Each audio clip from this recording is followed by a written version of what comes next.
Halo pemirsa Telmed, kabar berita kembali hadir di sela-sela aktivitas Anda bersama saya yang akan memberikan berita terbaru dan teraktual. Pemirsa, pada tahun 2024 terjadi lonjakan kasus demam berdarah di Indonesia. Disebutkan bahwa lonjakan kasus demam berdarah pada tahun 2024 meningkat 3 kali lipat dari tahun 2023. Sebagai masyarakat yang sadar akan kesehatan, kita harus waspada terhadap penyakit ini. Hari ini, saya akan mengupas tuntas terkait demam berdarah. Pemirsa tentu sudah tidak asing dengan demam berdarah. Demam berdarah adalah demam akut akibat terinfeksi virus denggi yang ditularkan melalui air liur nyamuk Aedes aegypti dan Aedes albopictus.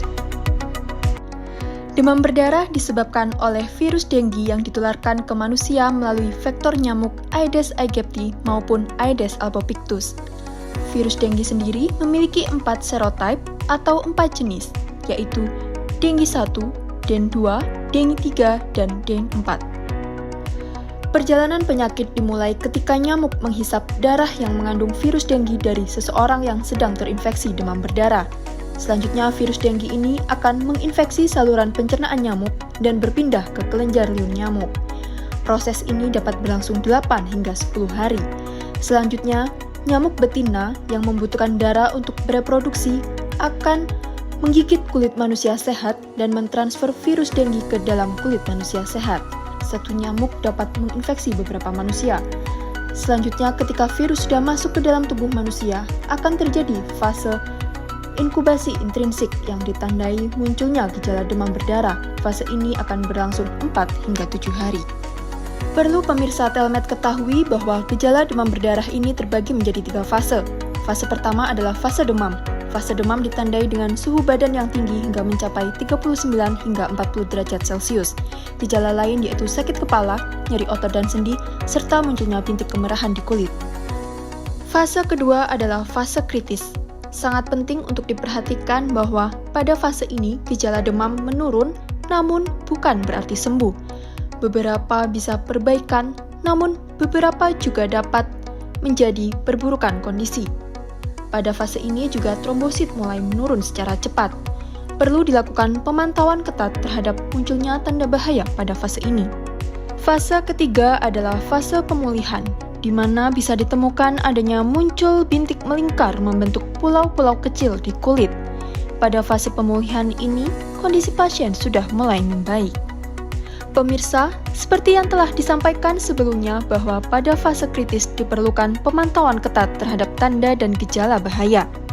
Apa saja yang perlu diwaspadai? Pertama, apabila muncul pusing berat, lemah, letih, lesu. Kedua, muncul perdarahan baik di kulit ataupun mulut, serta apabila muntah darah atau BAB darah. Ketiga, nyeri perut hebat dan mual muntah yang menetap. Keempat, sesak napas. Kulit tampak pucat, lembab, dan dingin. Dan yang terakhir, apabila penderita terlihat gelisah ataupun penurunan kesadaran.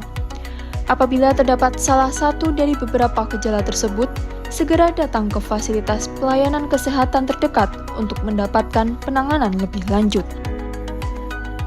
Lalu, bagaimana cara pengobatan demam berdarah? Pada pasien yang mengalami demam berdarah, dapat dilakukan yang pertama tirah baring atau istirahat yang adekuat. Kedua, apabila masih terdapat gejala demam, maka berikan paracetamol, kompres, dan seka dengan air hangat.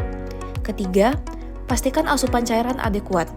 Untuk cairan yang diberikan dapat berupa susu, jus buah, dan cairan elektrolit atau oralit.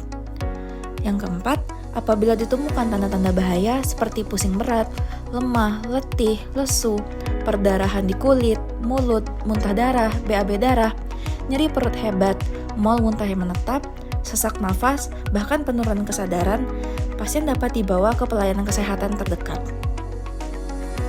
Walaupun demam berdarah dapat sembuh dengan sendirinya, namun apabila pasien tidak diterapi atau diobati dengan adekuat, maka pasien dapat jatuh ke dalam kondisi komplikasi. Jadi, apa saja komplikasi dari demam berdarah?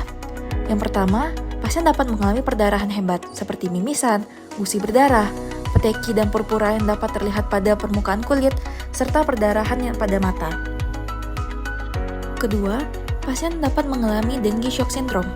Untuk gejala dengue shock syndrome terdiri dari kulit terasa basah atau dingin, nafas tidak teratur, tekanan darah menurun, mulut kering, jumlah kencing menurun, dan denyut nadi melempah.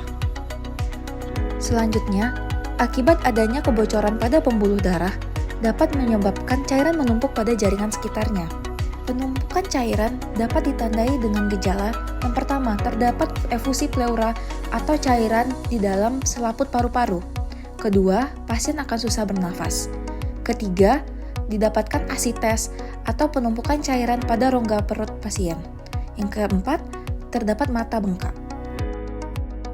Pemirsa sekalian, penyakit demam berdarah ini umumnya memiliki perjalanan penyakit atau prognosis yang baik karena dapat sembuh dengan sendirinya. Namun, apabila disertai dengan kondisi yang menjadi tanda bahaya dan tidak segera mendapatkan penanganan yang tepat, maka hasil yang didapatkan akan menjadi buruk. Dengan demikian, demam berdarah harus kita cegah. Kementerian Kesehatan telah mengimbau seluruh masyarakat Indonesia untuk melakukan gerakan 3M+. 3M terdiri dari menguras penampungan air, menutup penampungan air, mengubur barang bekas. Untuk gerakan plus terdiri dari memelihara ikan pemakan jentik nyamuk, menggunakan obat anti nyamuk, memasang kawat kasa pada jendela dan ventilasi, gotong royong membersihkan lingkungan, periksa tempat-tempat penampung air, meletakkan pakaian bekas pakai dalam wadah tertutup, memberikan larvasida pada penampungan air yang sudah dikuras, memperbaiki saluran dan talang air yang tidak lancar, serta menanam tanaman pengusir nyamuk. Jadi, mitos atau fakta? Faktanya, setiap orang dapat terkena demam berdarah lebih dari sekali. Penularan virus tidak dapat melalui kontak fisik antar manusia. Namun, penularan virus dengue dapat melalui vektor nyamuk Aedes aegypti betina melalui gigitan. Demam berdarah dengue tidak perlu diberikan antibiotik, karena demam berdarah dapat sembuh dengan spontan, sehingga pengobatan bersifat simptomatis. Demam berdarah tidak hanya menyerang pada anak-anak. Faktanya, demam berdarah tidak mengenal usia, dapat terjadi pada bayi dan anak-anak maupun dewasa.